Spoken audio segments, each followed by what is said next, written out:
Hello, beautiful people. So we are after the results. The results are in, and let me just discuss what I think about it and what are my thoughts about all the changes that are made right now in March season.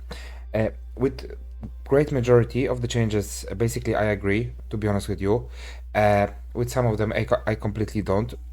But uh, if we're gonna compare the changes that were made in February and in March, I think this is a huge progress, and I think we are getting in the right direction.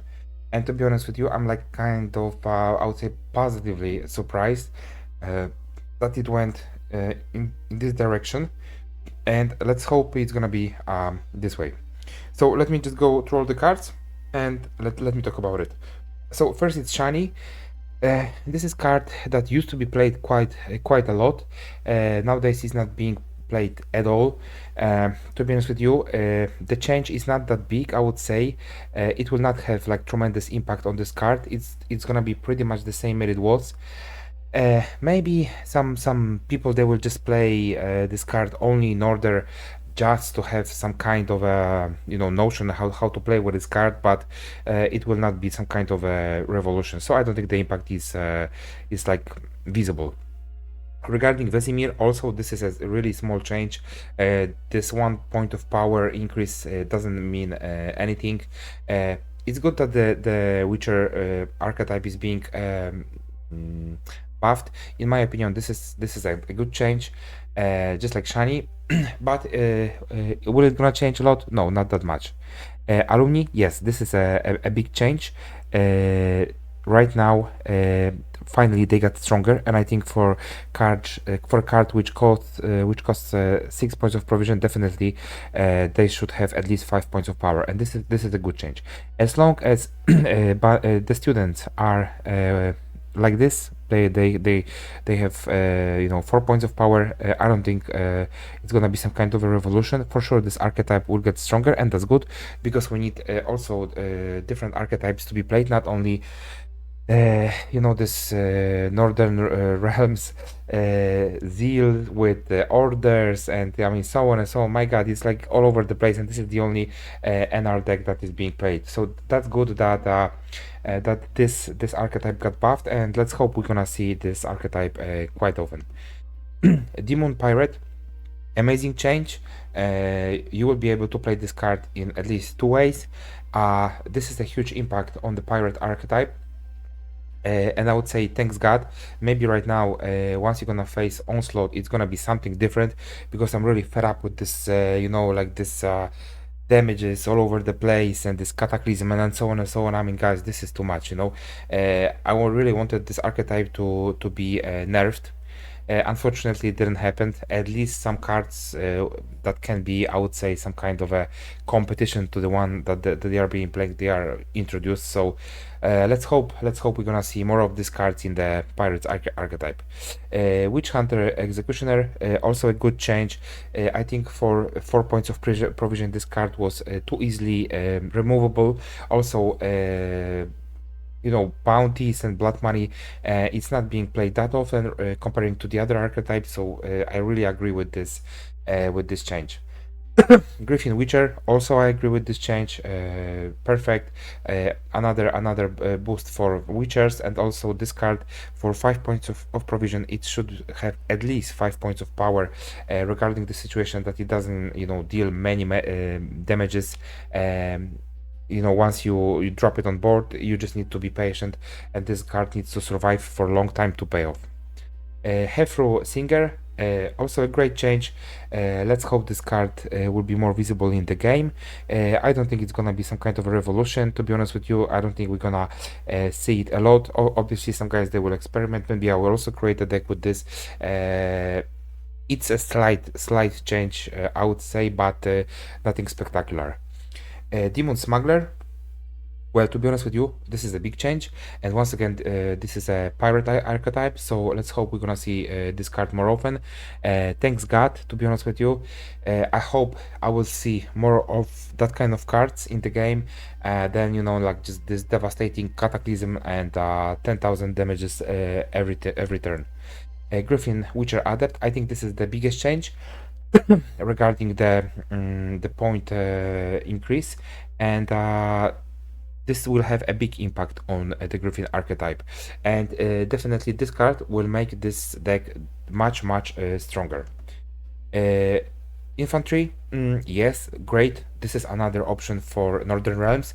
We're gonna see cursed decks being played more often, and I'm really happy to hear that, because definitely I would like to create a deck with this. I created already, I think, 2 or 3 decks with cursed Northern Realms.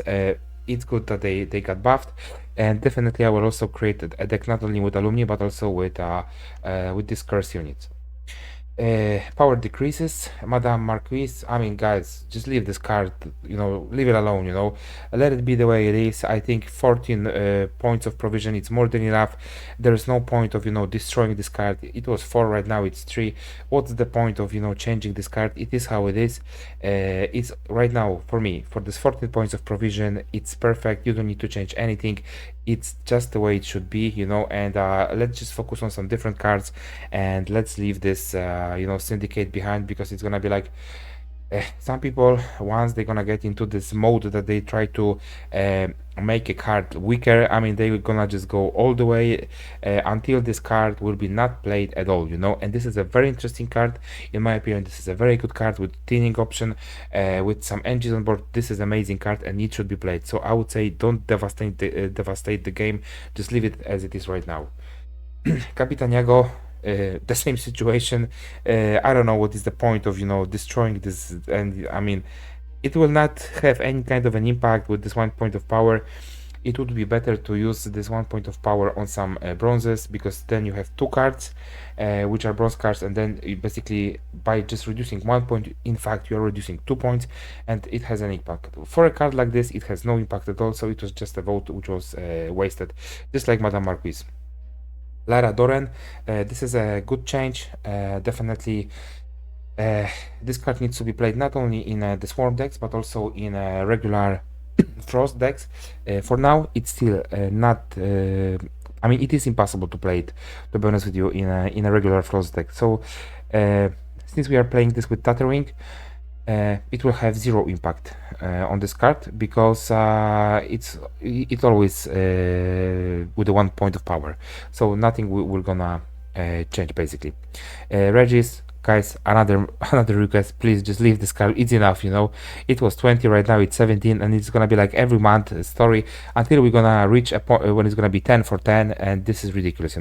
It's not a great card. It basically creates a pressure on you.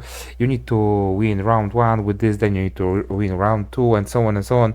Basically, it's just like you need to just push, and I wouldn't say it's that easy to create a deck that will always win in 2 rounds. So in my opinion, it makes no sense to decrease the power of this unit.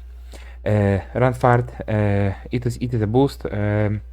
Well, I hope it will not be played, because this is one of the super annoying cards, and obviously in this archetype with this Toussaint, it will be played for sure, because this is a very good card, to be honest with you. Rosa, thanks God, it got nerfed. Right now you can remove it, because when it was 7 point of power, it was impossible. You would have to use Heat Wave or some other hard removal. Right now, if you have some kind of a removal that deals 6 points of damage, it's achievable. So thanks God, this is a very good change, and let's keep it this way. Cohen, it may seem like this is a nerf, but in fact this is a boost, and you will realize this once you're gonna play it with the AA, because once you're gonna draw this card with AA, then it reaches 5 points of power, and basically you can imagine a situation in which, for instance, you will use Cohen into this deck with adepts, and then you will boost all of them. So in my opinion, I would say it's not a nerf, it's definitely a boost. Roderick of Dawn, this is also not a nerf, this is a boost. It's a boost to nilfgaard. Right now, it makes no sense, guys, to do it in this way, because right now you have this neutral card and right now you have a card which is dedicated only for Northern Realms, sorry, for Nilfgaard. The other card, obviously, it costs 6 points of provision, but you don't have any kind of option. So basically, you are drawing one card, only one gold card.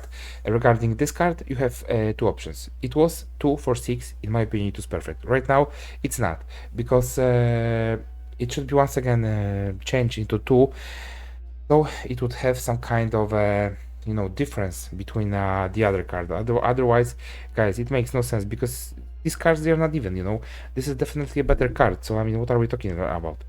Nausicaa, thanks God, it got nerfed. It's all over the place. Somebody can say that it's a huge change. No, it's not. It will do nothing for this card. In my opinion, it could stay for 4 points of power, but if it's 3, okay. But the real problem, it's not the Nausicaa Sergeant. The real problem, I'm gonna repeat this once again, it's a slave driver. Regarding this, you play actually at least 6 copies of these cards, and the battle preparation is the problem over here, especially if you play with the assimilate deck. You're losing during the whole game 6 points, which is nothing, to be honest with you. This is the best, I think, bronze card for 6 points provision in the entire game. Scapegoat, to be honest with you, I don't know what is it for. It wasn't played, and then it will not be played, to be honest, so nothing is going to change. But this is a change that had to be made, I would say. But will it change bounty and blood money? No, it will not. I don't think that anybody will gonna play this card. Anyway, right now the provision increase, Mahakam Forge, it was completely unnecessary to boost this archetype into 17 points of provision. It's too much. It's an overspill. Already the decks with dwarves, they were pretty good. Right now they're gonna be only better. So last season, and I followed the data, the worst faction was Skellige, the best faction was scoiatael. So if we're gonna go this way, basically we're gonna spread the game all over the place, because scoiatael will only get better. Hidden Cage, yes, I agree with this change. Great change. Definitely, I love it. Of the books, I also love it. Great change. Let's keep it this way. Pirate's Cove, even after this buff, it's still the weakest archetype of all Syndicate decks, and I would say right now you only get 15 points of provision, and this is definitely Pirate's Cove. It's much weaker than Mahakam Forge, which has 17. So guys, just look how ridiculous it is. 15 points of provision for Pirate's Cove. This is super weak archetype, guys. I mean, it's unplayable, to be honest with you, and nobody will tell me that there's not even one archetype out of Syndicate which is not better than this one. This one should be definitely for 16, so we can see it in the game. I mean, when was the last time you have seen a Pirate's Cove when you played against it? Probably never. I even don't remember when was the last time I played against this Pirate's Cove. It must have been like 1 year ago or something. Temple of Melitele, 15 points of provision. Okay, I understand the whole concept. So for me, it's a good change. Maybe this Zeal deck with all these orders will not be played that often, especially if I see like King Ansei, Prince Ansei's played twice. Once he's drawn from Temple of Melitele, the second one goes from the deck, and a guy he has 2 huge removals, and basically I cannot do anything about it, which is ridiculous. Magic Compass 11. Too far, guys. I think 10, that was the sweet spot. It should have stayed at 10 right now. Once again, it will not be played this season at all, so I don't think this is a change for a good one. And to be honest with you, it was a vote which was wasted, because I'm pretty sure that next season in April it will be once again changed into 10. Quarix, I mean, this is something that I don't understand, because Quacks is not being played at all. So right now it was for 10, now it's gonna be for 11, so it will be basically never played. So that's the impact on this card. Tainted Ale, I think I understand why it was changed. So we will not see this card in this Necker deck with Onslaught. Well, I don't think that was necessary, to be honest with you guys, because you killed one of the concepts of the game, which for me was brilliant. I didn't like to play against it because that was pretty awkward, and you had to have some answers. I don't. I think I lost with this deck once because I didn't have an answer at this moment. But to be honest with you, it's very difficult to play with this deck. So I really, I would say. I had lots of respect for these guys that they came up with the deck like this, because it was, for me, it was brilliant idea. Felipe, thank God, finally this card got nerfed. I was, always putting him on my increased provision list because this card was ridiculous for 8 points of provision. This change of 1 point of power, it was nothing. It didn't change anything right now. For 9 points of provision, it's better. Definitely, it's better. To be honest with you, it should have 6 points of power, but 10 points of provision, and then it would be in the right spot. So I wouldn't say that this is the place where this card should be. Thirsty Dame, of course, this card was always the 6 provision card, so this is a very good change. And thank you very much, guys, for your votes for Thirsty Dame, Philippe Van Morloham, and also Rosa and Edna, because I'm fed up with this imposter deck. And I mean, there are so many engines over there that basically this deck is unstoppable. Inspire Zeal, yes, this is the best leader ability from Northern Lands, so I would say that 14 it's the sweet spot, but it shouldn't be changed anymore. It should stay in this way. One Night at the Passiflora, also a great change. I was also voting for this scenario, not last month but the month before, and this is a great change because this is definitely, I think, in my opinion, the weakest scenario in the entire game. AA. Well, that's kind of weird. I accept this. Let it be this way. It will make the game easier for tuning, for consistency, and I love that kind of options. If we can draw our golds, that's better for us.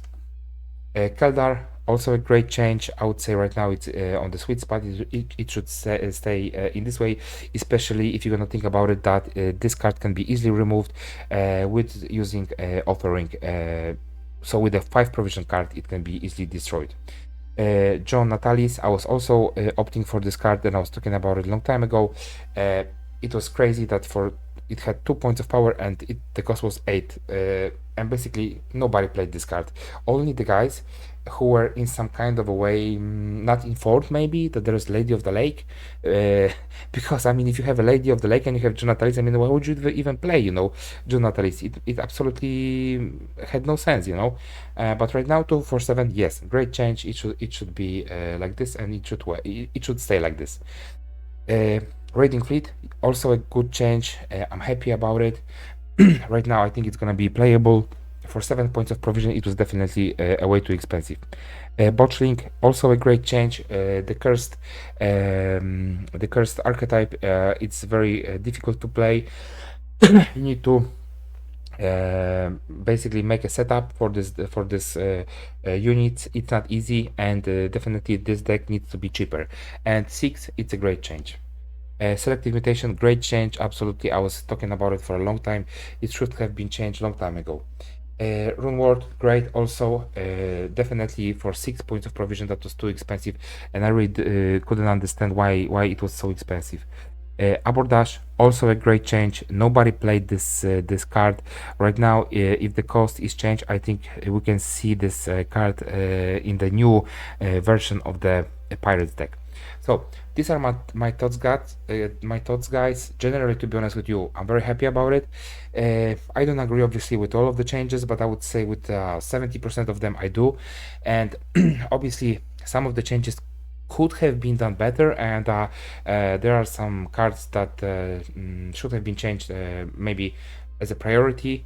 They were not. Okay, it is how it is. Thanks God, it wasn't as bad as it was last month. Definitely, what has changed the most is that Northern Realms, they got buffed a lot, and if you see the decrease in power, you don't see any Northern Realm card here. If you see decrease here,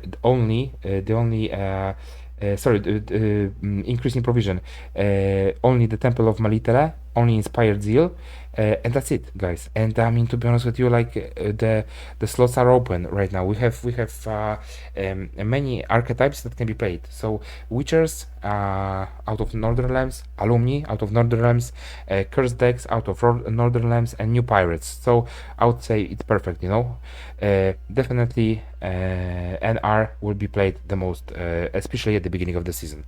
Then obviously we know what is happening, and then the meta and everything is gonna be back to normal. So thank you very much for watching. Thank you for your time and support. Please like, subscribe, and comment, guys. See you in the next video. And the last announcement, guys, please go to the nearest shelter and adopt the dog. Thank you very much, guys. Bye bye.